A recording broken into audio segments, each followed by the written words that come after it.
د قرآن کریم د ترجمې 92 درس د آل عمران سورت او 1 آیات. اعوذ بالله من الشیطان الرجیم بسم الله الرحمن الرحیم. فمن نڅوک چې حاجک ستا سره جګړه کوي فیه په دې باره کې من بعد ما پس د آغې جاءک چې راغی تا ته من العلم د صحیح او یقیني علم څخه، یعنی د عیسی علیه السلام او د مریم علیه السلام په باره کې. فقل نو ته ووایه دوی ته تعالو راځئ راشئ ندعو چې راوغواړو ابناءنا زمونږ زامن و ابناءکم او ستاسو زامن و نساءنا او زمونږ ښځې و نساءکم او ستاسو ښځې و انفسنا او زمونږ ځانونه یعنی مونږ په خپله و انفسکم او ستاسو ځانونه یعنی تاسو په خپله ثم نبتهل بیا به عاجزي وکړو الله تعالی ته فنجعل او وبوایو لعنت الله لعنت الله تعالی علی الکاذبین په دروغجنو باندې. دیتا د مباهلې یعنی خیرو آیات وایي. څوک چې د حق څخه انکار کوي او په دلیلونو نه قانع کیږي نو بیا د هغوی سره مباهله کیږي. څوک چې په دلایلو او منطق نه قانع کیږي او د دې قرآني معلومات نه وروسته هم نه قانع کیږي نو بیا د هغوی سره مباهله کیږي. د نجران د نصاراو یعنی کریشانو یو څه خلک نبی علیه السلام ته راغلل او د نبی علیه السلام سره د عیسی علیه السلام په باره کې مناظره وکړه. هغوی عیسی علیه السلام د الله تعالی زوی ګڼلو. نبی کریم صلی الله علیه وسلم ورته په دلایلو ثابته کړه چې عیسی علیه السلام د الله تعالی بنده او پیغمبر دی. خو کله چې هغوی په باطل او غلط باندې د حد څخه زیات کلک شول نو الله تعالی پیغمبر صلی الله علیه وسلم ته د هغوی سره د مباهلې کولو حکم وفرمایلو. خو هغو مباهله ونه کړه او جزیه قبوله کړه ځکه چې دوی د انجیل او تورات نه پوهېدل چې مونږ په ناحقه یو. ښه ورته دا خبره معلومه وه او وسم ټولو ته معلومه ده چې مونږ په ناحقه یو. ان هذا بشک دا ان هذا بشک دا یعنی دا بیان د عیسی علیه السلام او مریم علیه السلام په باره کې لهو یقینا دا القصص بیان الحق حقیقت دی چې مریم علیه السلام دا د عیسی علیه السلام مور وه او عیسی علیه السلام د الله تعالی پیغمبر او بنده دی او د الله زوی نه دی او نه په خپله دا خدای دی. وما او نشته من اله د عبادت لایق الا مگر الله تعالی دی وإن الله او بشک الله تعالی لهو یقینا هغه جل جلاله العزیز غالب الحکیم او حکیم دی. فإن نو کچیرتا تولو دوی مخ اړوي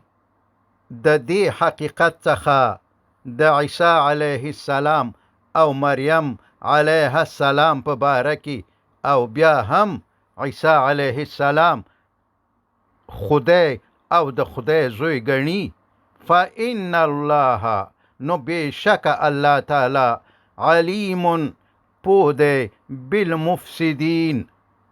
په مفسدینو باندې. نو چې نه دلایل مني او نه مباهله کوي او نه د خپلو عقایدو په صداقت باندې باور لري، بیا خو د دوی مقصد حق ته رسیدل نه دي، بلکې یوازې فتنه او فساد جوړول او خورول مقصد دي. نو ټول فساد کوونکي د الله تعالی د نظر لاندې دي او جزا به ورکوي. قل اے محمد صلی الله علیه وسلم ورته ووایه یا اهل الكتاب، یا اهل الكتاب اے اهل کتابو، یعنی اے یهودیانو او نصرانیانو، تعالو تاسو راشئ الى کلمتن یوی خبرې ته، سواء چې یو شان ده، بیننا زمونږ ترمنځ و بینکم او ستاسو ترمنځ، چې هغه خبره دا ده الله نعبده چې عبادت به نه کوو الا مگر الله، صرف د الله تعالی عبادت به کوو، ولا نشرک او شریک به نه جوړوو به د هغه جل جلاله سره شیئا هیڅ شی، یعنی په کائناتو کې به یو شی هم د الله تعالی سره شریک نه جوړوو. ولا یتخذ او نه بنیسي بعدنا ځینې زمونږ، یعنی ځینې خلک زمونږ، بعدن ځینې نور خلک، اربابا معبودان، من دونی پرته د الله تعالی نه، یعنی په کائناتو کې به بندگی او عبادت صرف او یوازې د الله تعالی کیږي. فإن نو که چیرته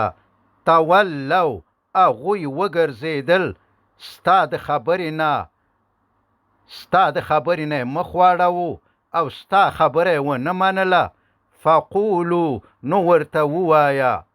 فقولو اشهدو نو ورته ووایئ چې تاسو شاهدان اوسئ، بأن چې بېشکه مونږ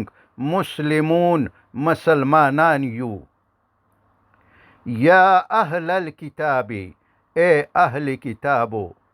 لما ولی تحاجون تاسو جګړې کوئ فی ابراهیم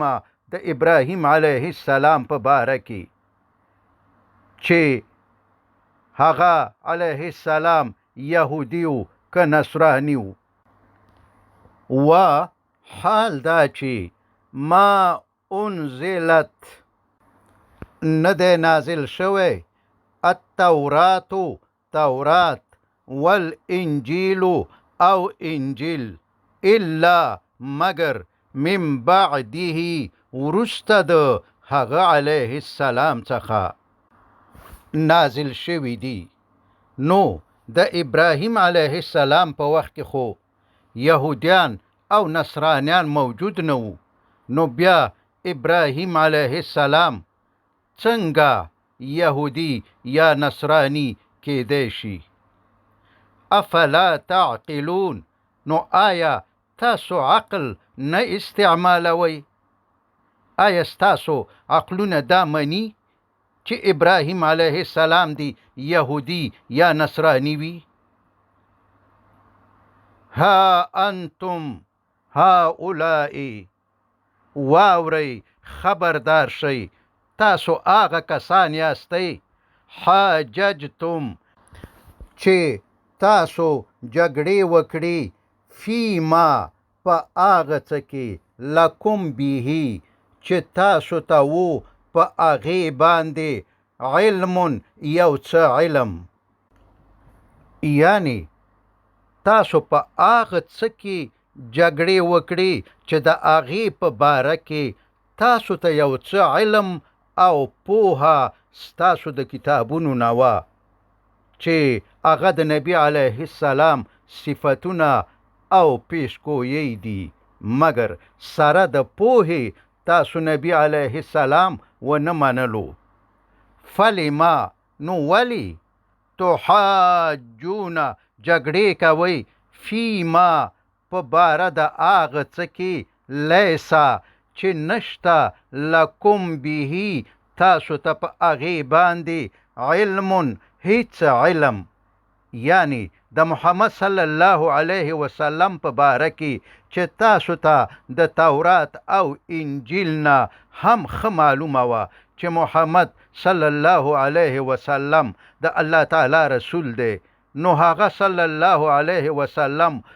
مو ونه منلو او انکار مو ترې وکړو، او د ابراهیم علیه السلام په باره کې چې